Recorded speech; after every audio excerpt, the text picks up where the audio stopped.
How to Succeed, or Stepping Stones to Fame and Fortune, by Orison Swett Marden. Chapter 20. Sand. I shall show the cinders of my spirits through the ashes of my chance. Shakespeare. Perseverance is a virtue that wins each godlike act, and plucks success even from the spear-proofed crest of rugged danger. William Harvard. Never say fail again. Richelieu. It is the one neck nearer that wins the race and shows the blood, the one pull more of the oar that proves the beefiness of the fellow, as Oxford men say. It is the one march more that wins the campaign, the 5 minutes more persistent courage that wins the fight.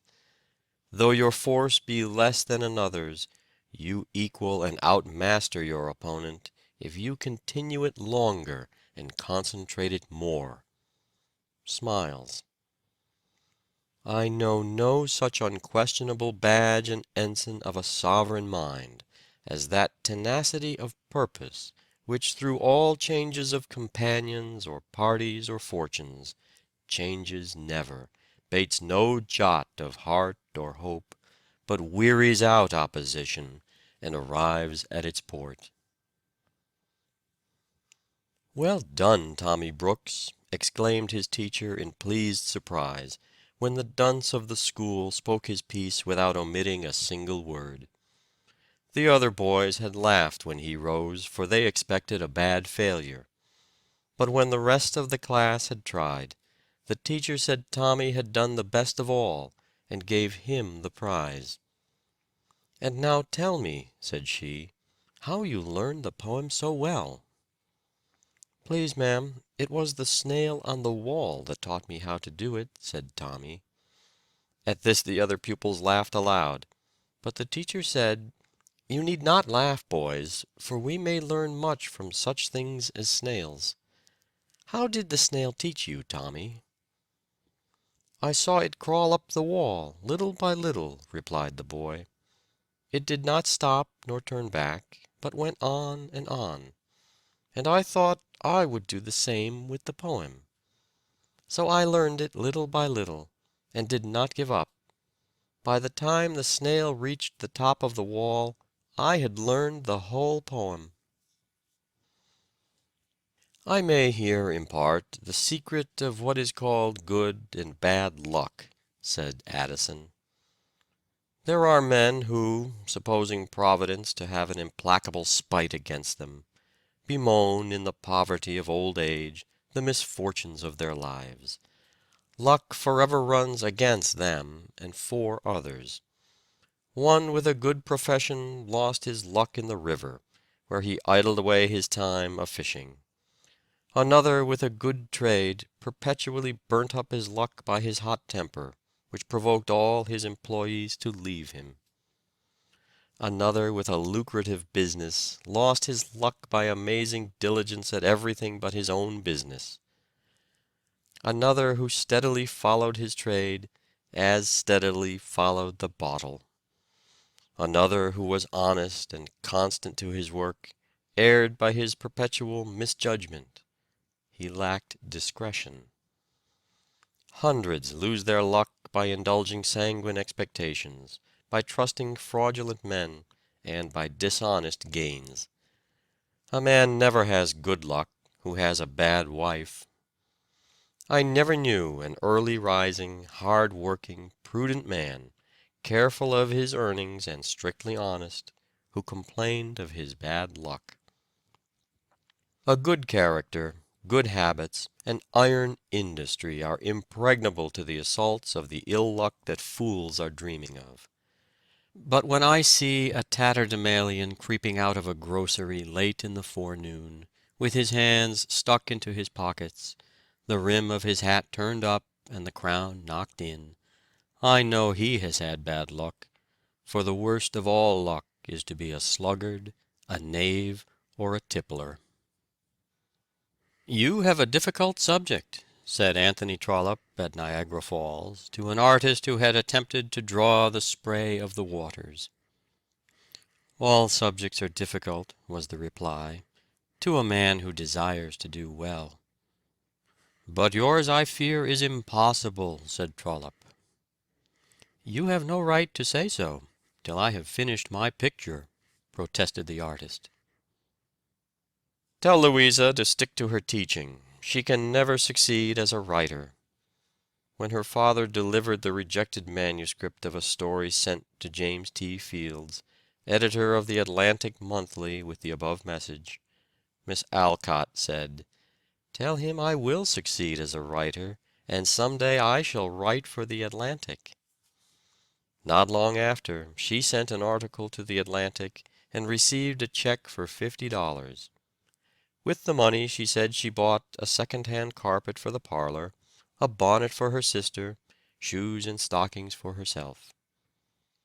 Her father was calling upon Longfellow some time after this, when Longfellow took the Atlantic and said, "I want to read to you Emerson's fine poem upon Thoreau's flute." Mr. Alcott interrupted him with delight and said, "My daughter Louisa wrote that."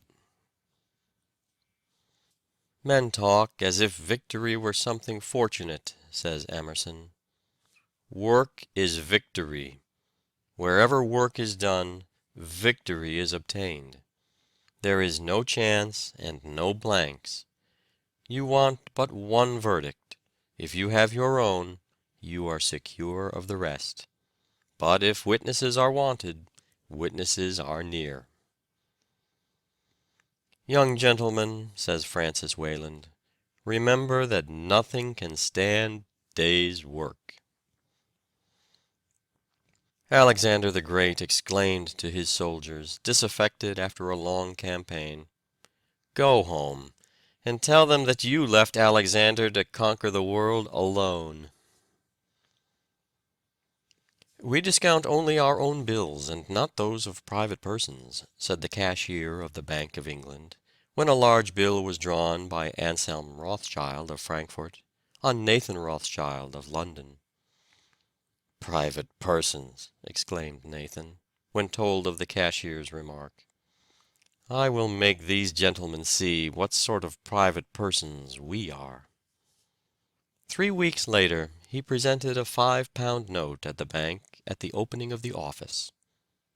The teller counted out 5 sovereigns, looking surprised that Baron Rothschild should have troubled himself about such a trifle. The Baron examined the coins one by one, weighing them in the balance, as he said the law gave him the right to do, put them into a little canvas bag, and offered a second, and then a third, fourth, 50th, 1000th note. When a bag was full, he handed it to a clerk in waiting, and proceeded to fill another. In 7 hours he had changed £21,000, and with 9 employees of his house similarly engaged, had occupied the tellers so busily in changing $1,050,000 worth of notes that no one else could receive attention. The bankers laughed, but the next morning Rothschild appeared with his 9 clerks and several drays to carry away the gold, remarking, "These gentlemen refuse to pay my bills. I have sworn not to keep theirs. They can pay at their leisure, only I notify them that I have enough to employ them for 2 months." The smiles faded from the features of the bank officials as they thought of a draft of $55,000,000 in gold which they did not hold. Next morning notice was given in the newspapers that the Bank of England would pay Rothschild's bills as well as its own. "Well," said Barnum to a friend in 1841, "I am going to buy the American Museum." "Buy it!" exclaimed the astonished friend, who knew that the showman had not a dollar. "What do you intend buying it with?" "Brass," was the prompt reply, "for silver and gold have I none." Everyone interested in public entertainments in New York knew Barnum, and knew the condition of his pocket. But Francis Olmsted, who owned the museum building, consulted numerous references, all telling of, quote, "a good showman who would do as he agreed," unquote, and accepted a proposition to give security for the purchaser. Mr. Olmsted was to appoint a money taker at the door, and credit Barnum toward the purchase with all above expenses, and an allowance of $50 per month to support his wife and 3 children. Mrs. Barnum gladly assented to the arrangement, and offered, if need be, to cut down the household expenses to a little more than $1 a day. Some 6 months later Mr. Olmsted happened to enter the ticket office at noon, and found Barnum eating for dinner a few slices of bread and some corned beef. "Is this the way you eat your dinner?" he asked. "I have not eaten a warm dinner since I bought the museum, except on the Sabbath. And I intend never to eat another until I get out of debt." "Ah, you are safe, and will pay for the museum before the year is out," said Mr. Olmsted, slapping the young man approvingly on the shoulder. He was right, for in less than a year Barnum had paid every cent out of the profits of the establishment. A noted philosopher said, "The favors of fortune are like steep rocks. Only eagles and creeping things mount to the summit." Lord Campbell, who became Chief Justice and Lord Chancellor of England, and amassed a large fortune, began life as a drudge in a printing office. A little observation shows us that, as a rule, the men who accomplish the most in the world are the most useful and sensible members of society, the men who are depended upon most in emergencies, the men of backbone and stamina, the bone and sinew of their communities, the men who can always be relied upon, who are healthiest and happiest, are, as a rule, of ordinary mental caliber and medium capacity, but with persistent and untiring industry, these are they, after all, who carry the burdens and reap the prizes of life. It is the men and women who keep everlastingly at it, who do not believe themselves geniuses, but who know that if they ever accomplish anything great, they must do it by common drudgery and persistent industry, and with an unwavering aim in one pursuit. Those who believe themselves geniuses are apt to scatter their efforts and thus fritter away their great energies without accomplishing anything in proportion to their high promise. Often the men who promise the most pay the least. Mrs. Frank Leslie often refers to the time she lived in her carpetless attic while striving to pay her husband's obligations. She has fought her way successfully through 9 lawsuits and has paid the entire debt. She manages her 10 publications entirely herself, signs all checks and money orders, makes all contracts, looks over all proofs, and approves the makeup of everything before it goes to press. She has developed great business ability which no one dreamed she possessed. A little boy was asked how he learned to skate. "Oh, by getting up every time I fell down," he replied. The boy Thorwaldsen, whose father died in the poorhouse, and whose education was so scanty that he had to write his letters over many times before they could be posted, by his indomitable perseverance, tenacity, and grit, fascinated the world with the genius which neither his discouraging father, poverty, nor hardship could repress. "It is all very well," said Charles J. Fox, "to tell me that a young man has distinguished himself by a brilliant first speech. He may go on, or he may be satisfied with his first triumph. But show me a man who has not succeeded at first, and nevertheless has gone on, and I will back that young man to do better than most of those who have succeeded at the first trial." It was the last 3 days of the first voyage of Columbus that told.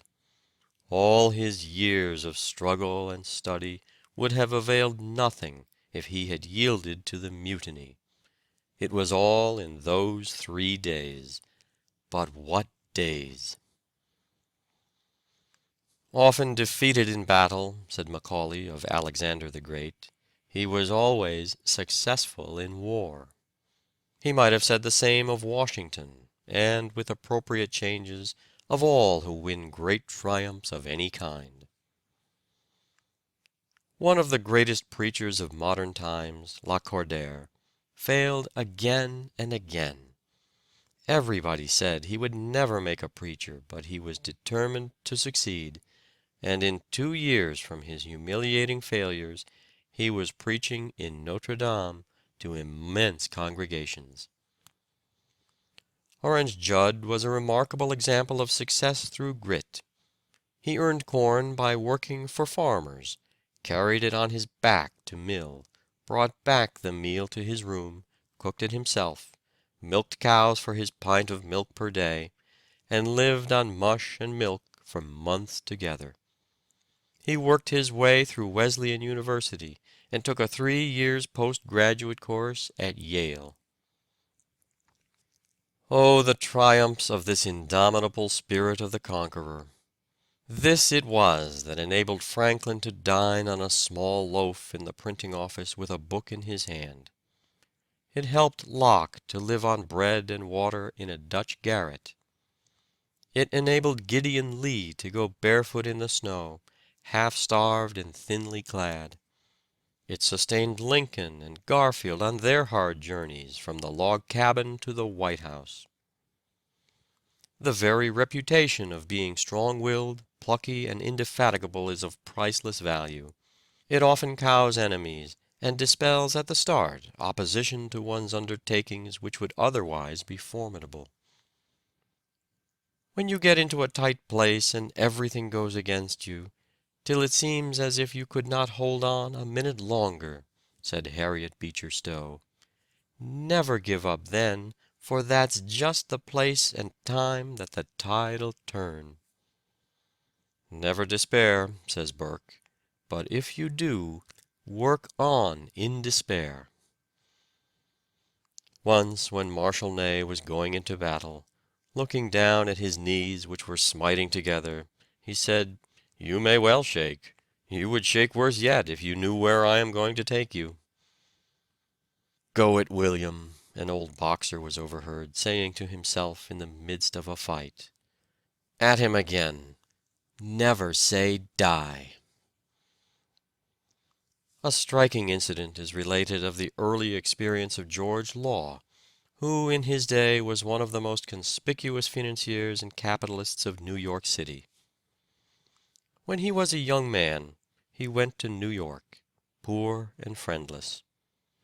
One day he was walking along the streets, hungry, not knowing where his next meal would come from, and passed a new building in course of erection.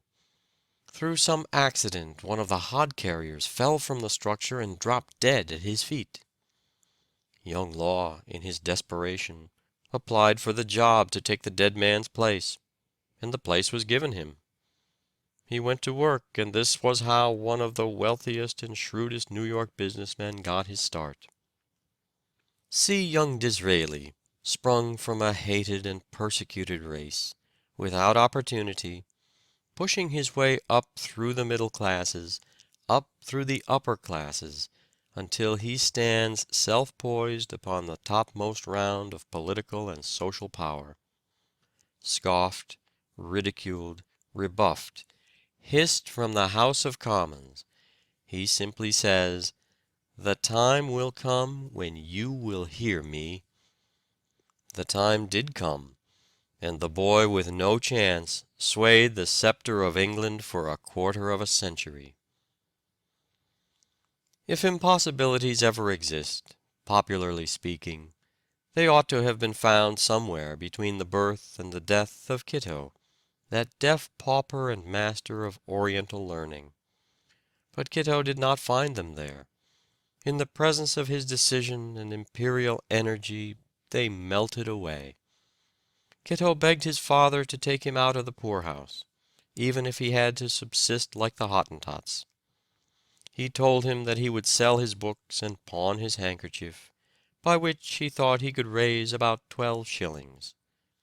He said he could live upon blackberries, nuts, and field turnips, and was willing to sleep on a hayrick. Here was real grit.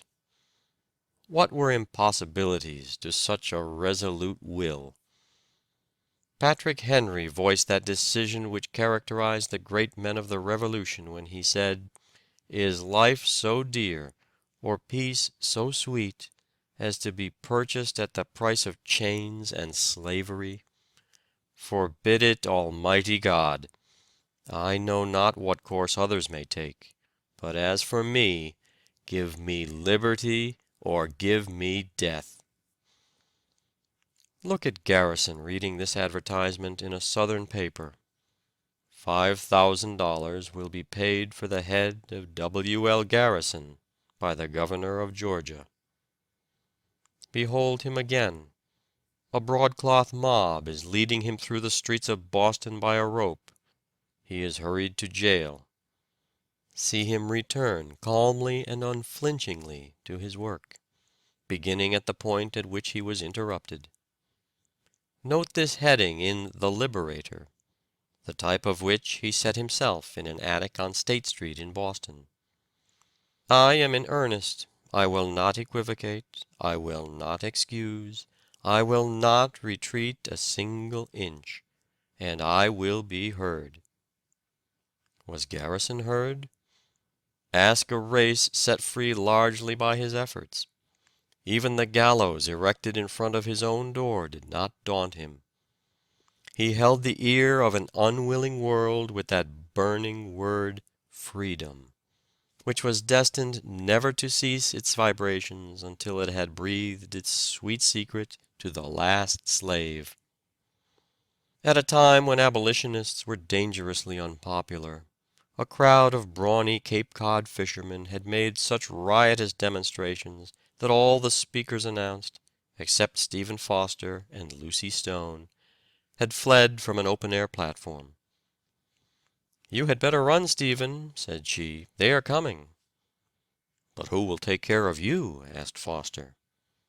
"This gentleman will take care of me," she replied, calmly laying her hand within the arm of a burly rioter with a club, who had just sprung upon the platform.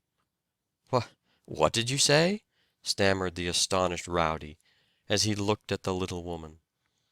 "Yes, I'll take care of you, and no one shall touch a hair of your head." With this, he forced a way for her through the crowd, and at her earnest request, placed her upon a stump, and stood guard with his club while she delivered an address so effective that the audience offered no further violence, and even took up a collection of $20 to repay Mr. Foster for the damage his clothes had received when the riot was at its height. "Luck is ever waiting for something to turn up," says Cobden.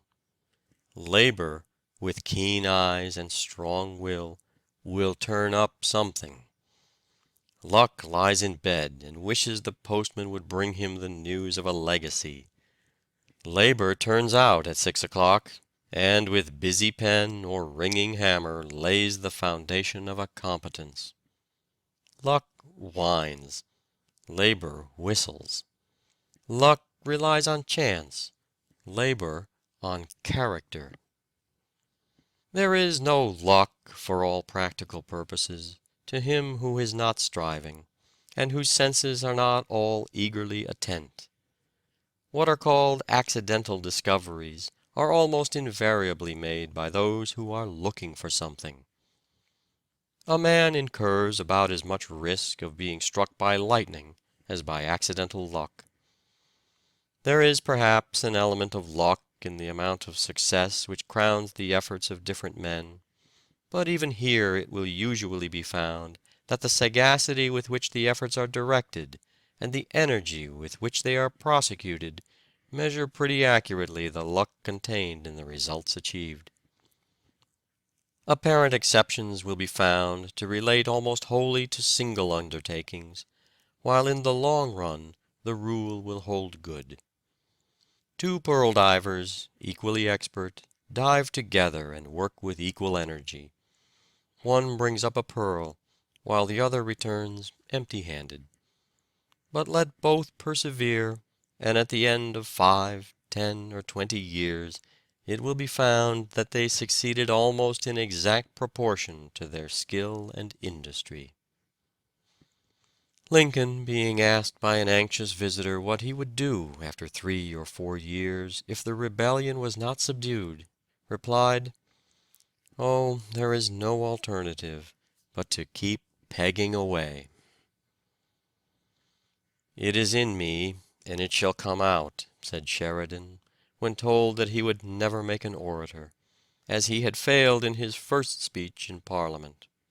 He became known as one of the foremost orators of his day. It takes great courage to fight a lost cause when there is no hope even of victory. To contest every inch of ground with as much persistency and enthusiasm as if we were assured of victory, this is true courage. The world admires the man who never flinches from unexpected difficulties, who calmly, patiently, and courageously grapples with his fate, who dies, if need be, at his post. President Chadbourne put grit in place of his lost lung, and worked 35 years after his funeral had been planned. Henry Fawcett put grit in place of eyesight, and became the greatest Postmaster General England ever had. Prescott also put grit in place of eyesight, and became one of America's greatest historians. Francis Parkman put grit in place of health and eyesight, and became the greatest historian of America in his line. Thousands of men have put grit in place of health, eyes, ears, hands, legs, and yet have achieved marvelous success. Indeed, most of the great things of the world have been accomplished by grit and pluck. You cannot keep a man down who has these qualities. He will make stepping stones out of his stumbling blocks, and lift himself to success. Grit and pluck are not always exhibited only by poor boys who have no chance, for there are many notable examples of pluck, persistence, and real grit among youth in good circumstances, who never have to fight their way to their own loaf. Mr. Mifflin, who has recently become the head of the celebrated publishing firm of Houghton, Mifflin and Company, is a notable example of persistency, push, and grit. After graduating at Harvard and traveling abroad, he was determined, although not obliged, to work for a living, to get a position at the Riverside Press in Cambridge. He called upon the late Mr. Houghton and asked him for a situation. Mr. Houghton told him that he had no opening, and that even if he had, he did not believe that a graduate from Harvard, who had money and who had traveled abroad, would ever be willing to begin at the bottom and do the necessary drudgery for boy's pay. Mr. Mifflin protested that he was not afraid of hard work, and that he was willing to do anything and take any sort of a position if he could only learn the business. But Mr. Houghton would not give him any encouragement. Again and again Mr. Mifflin came to the Riverside Press and pressed his suit, but to no purpose. Mr. Mifflin persuaded his father to intercede for him, but Mr. Houghton succeeded in convincing him that it would be very unwise for his son to attempt it. But young Mifflin was determined not to give up. Finally, Mr. Houghton, out of admiration for his persistence and pluck, made a place for him, which had been occupied by a boy, for $5 a week. Young Mifflin took hold of the work with such earnestness, and showed so much pluck and determination, that Mr. Houghton soon called him into the office and raised his pay to $9 a week from the time he began. Although the young man lived in Boston, he was always at the Riverside Press in Cambridge early in the morning, and would frequently remain after all the others had gone. Mr. Houghton happened to go in late one night, after everybody had gone as he supposed, and was surprised to find Mr. Mifflin there taking one of the presses apart. Of course such a young man would be advanced. These are the boys who become the heads of firms. It is victory after victory with the soldier, lesson after lesson with the scholar, blow after blow with the laborer, crop after crop with the farmer, picture after picture with the painter, and mile after mile with the traveler, that secures what all so much desire: success. Stick to the thing and carry it through. Believe you were made for the place you fill, and that no one else can fill it as well. Put forth your whole energies. Be awake, electrify yourself, go forth to the task. Only once learn to carry a thing through in all its completeness and proportion, and you will become a hero. You will think better of yourself. Others will think better of you. The world in its very heart admires the stern, determined doer. End of chapter 20. Recording by David Martin.